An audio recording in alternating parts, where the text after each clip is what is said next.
Hi, Kirk Degiorgio here, once again for Sonic Academy. And in this short video, I'm going to discuss one of the most controversial and talked about subject in music engineering today. Do we still need mastering engineers? Well, the answer is sometimes, in my opinion. And in this short video, I'm going to explain why. I'm going to simplify all the processes and give you my reasons why I think sometimes we still need mastering engineers. But now, with the technology available inside our computers, we can certainly get there ourselves when it comes to digital material. So stay tuned. This is Kirk Degiorgio for Sonic Academy. So, do we still need mastering engineers in this day of AI-assisted software and advances in in-the-box mastering plugins? Well, the answer, for me anyway, is yes, we do, definitely sometimes. And why is that not a straightforward answer? Well, because I differ when it comes to digital mastering and mastering for specific physical medium, especially vinyl. Vinyl has various properties which need to be taken care of in the mastering process, and that is absolutely best left to a mastering engineer with plenty of experience of how to adjust for the bottom end so that your needle doesn't skip all over your lovely vinyl, and also when it comes to your stereo width, that can also interfere with how your stylus replays back your vinyl. If you're already pressing to vinyl, you've probably got the budget to have a proper mastering engineer on hand. I would not send a self-master to an engineer and tell him not to touch it when it goes to vinyl. You would definitely want a mastering engineer with experience in vinyl to do his thing before that gets put onto wax. So why do I think that's not the case with digital? Digital can be looked at as more of a creative process. You can choose which sound you really like rather than have a mastering engineer tell you that it has to sound this way because you're putting it to vinyl. You can listen to your digital track and you can be creative with your mastering.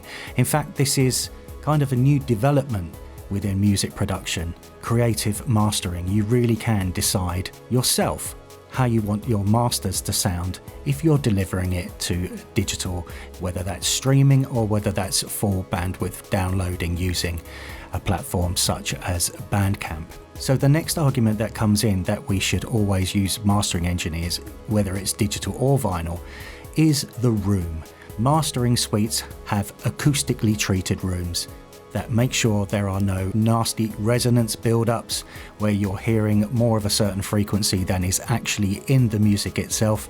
This is to avoid any EQing problems. Now, this is still important. You are not going to be able to get a very accurate sound if you've got an untreated room with a pair of small monitors. It's just not going to happen accurately. But nowadays, there are EQ correction software systems that you can just get a reference microphone, and then with some clever technology you can send various sine waves around your room and you will get a readout of where the frequency disturbances in your room are. This is very helpful, but I still think you need a pretty decent sized pair of monitors. Even if you have room correction, you want to hear what's being done right down in those bottom frequencies and also at the top. I would say a large pair of midfield monitors are probably the least you need to do self-mastering, even for just digital. Also related to speakers would be headphones, and headphones are great for checking masters. You can really zone in on any little clicks and possible digital artifacts, and I really like using headphones in particular for checking reverb levels on my masters. Now, one of the great advances in software are these headphone plugins, where if I drag that in to my master, which I've got here, you'll see here the Waves software emulates Chris Lord-Alge's wonderful studio. You can even check your masters on his little custom NS10s and a subwoofer, or you've got his large mains and you can rotate the studio. You can get a different viewpoint. It only works if you have headphones, so it's no point me playing you any audio because it will sound completely unrepresentative. You can even check your mixes on his custom boombox there. There are quite a few of these headphone emulations on the market now. I particularly like the Waves NX series. I've got quite a few of them here. Here you've got Germano Studios in New York. Again, you can check them on the little NS10s. And then there's the full system. You really do get an idea if you turn the ambience down. You can get a really good idea of what your master is going to sound like on these huge systems. So you've got your monitors, you've got your room properly treated, and you've got your headphone emulation system so you can check all the fine details. But what about all that lovely expensive hardware equipment that mastering engineers have on hand? Well, this is probably where the greatest advances have been recently in the box software. Mastering equipment that was once only affordable to the most expensively kitted out studios are now available in software format for a fraction of the price, and of course you get all that great recallability and all the other advantages you get with digital plugins. Let me show you some of the examples of the mainstay pieces of equipment in mastering suites throughout the world. Firstly, we'll have a look at EQs. From my 35-year experience of attending cuts at various mastering suites throughout my career, I would say that the most common EQ hardware units that you find in mastering suites are Masalek EQs, Sontec EQs, and probably something a bit more colourful like a Manley Massive Passive. Very specialised EQ units that can both be used as very subtle sweeteners on a final mix, but also can be surgical enough to go in and fix any specific EQing problems. As you can see, the examples that I chose are all available now as digital plugins. There are also other much sought after mastering hardware units being emulated for in-the-box usage. I've got some particular favourites here, made by the Pulsar plugin manufacturer.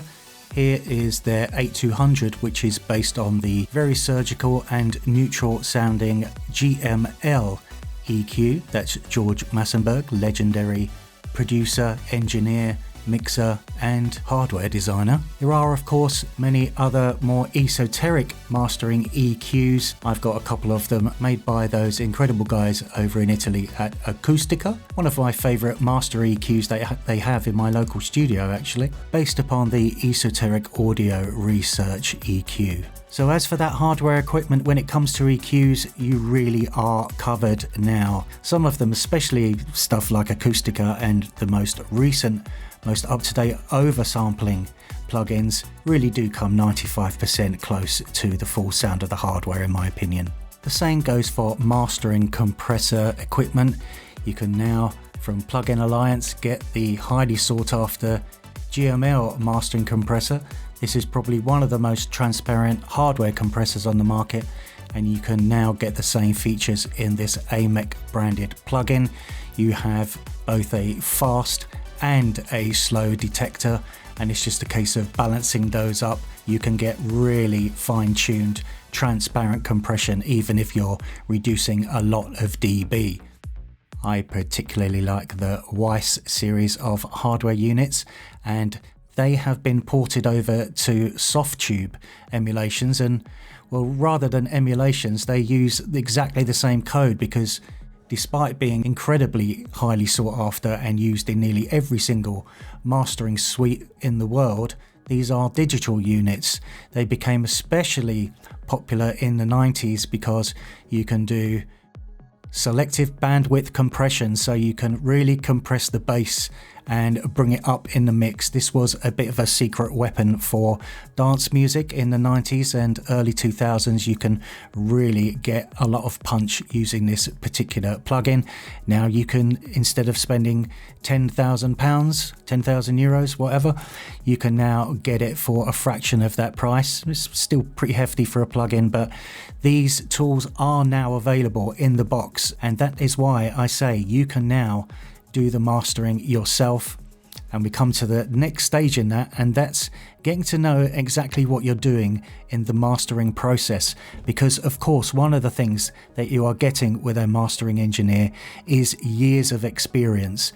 But you can also learn what you are doing in the mastering process by using some of the more sophisticated AI-driven tools that are available on the market right now.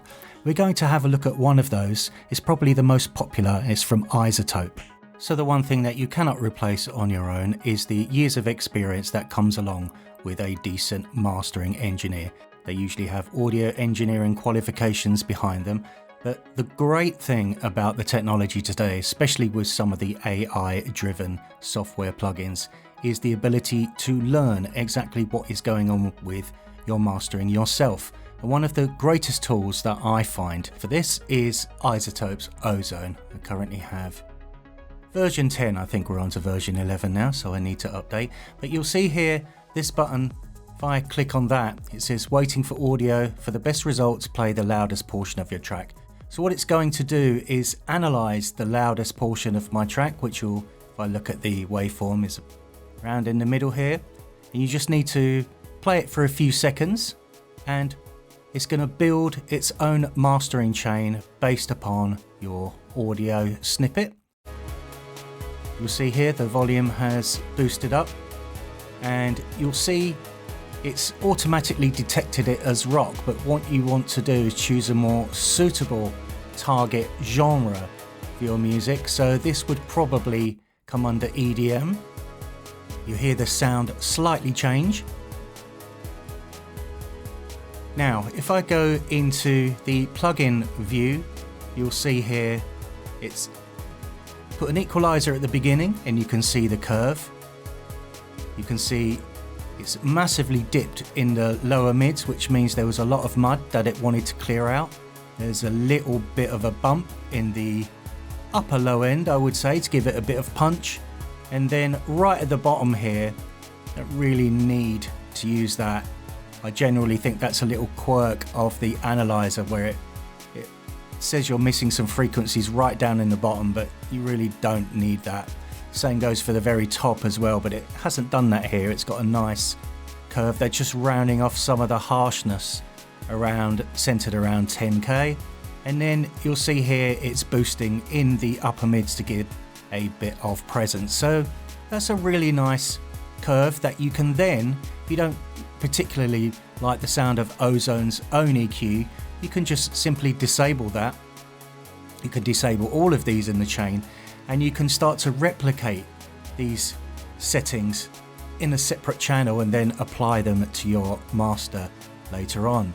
Here is one of iZotope's special features. It's a stabilizer. I think these are based on pink noise curves, and they basically make sure that you're not overly biased in part of the frequency range. You see here it's constantly dipping the upper mids even after the EQ drop, and it's boosting the bottom end and again taking out the mud. Just an extra bit of clarity. I do have an alternative for this. It's by Waves Factory. It's called Equalizer. It does pretty much the same job, again based on kind of pink noise curve. Then we have another specialty of iZotope's Ozone, and that is Impact, playing with the transients, making sure you've got a lot of nice punch. Then we have an imager. You can see here our stereo image. It's widening all these. The original was tailored to be more of a sort of vintage 80s sound, not so much of the stereo width, so it's added quite a lot of stereo width here. Then we have a dynamic EQ. Quite subtle settings here. You can see it's dipping again every time that kick hits, I think. Yep, you can see that it's coinciding with that kick. So the kick has obviously got some mud in it at the bottom end of the mid lows. And then we finish off with a finalizer. Here you can even set the threshold for LUFS. So look up what the LUFS settings are for your various streaming platforms, or if you want to put it on YouTube, iTunes, you can set that, and then you can learn the particular threshold just by clicking that button. You can see here it's learning, and it will adjust your loudness Lower the threshold there. Maybe bring the ceiling up a little bit. So what I do, this is a great learning tool. I make notes of these. I can see the areas where it needs adjusting, where it needs correcting. And what I then do is create my own mastering chain with some high-end plugins based upon Ozone's results. And that is one of the ways that you can get around the years of experience of a mastering engineer. Obviously, they will have certain tricks that they've learned over the years that AI probably doesn't know yet. I'm sure it will catch up with everything. There's no stopping the artificial intelligence. So I think that has pretty much covered all the reasons why I say it's not clear cut whether we need mastering engineers anymore. For vinyl, yes, we absolutely do. There are certain specific requirements for vinyl that you will need an experienced mastering engineer. But for digital, as you can see, we have the tools now. We even can correct our rooms so we can get the correct listening environment. And we certainly have the AI assistants to be able to learn what's going on in the mastering process so we can learn to build up our own mastering chains and become really efficient. Hope you've enjoyed this short video on this controversial subject. I'm Kirk Degiorgio for Sonic Academy.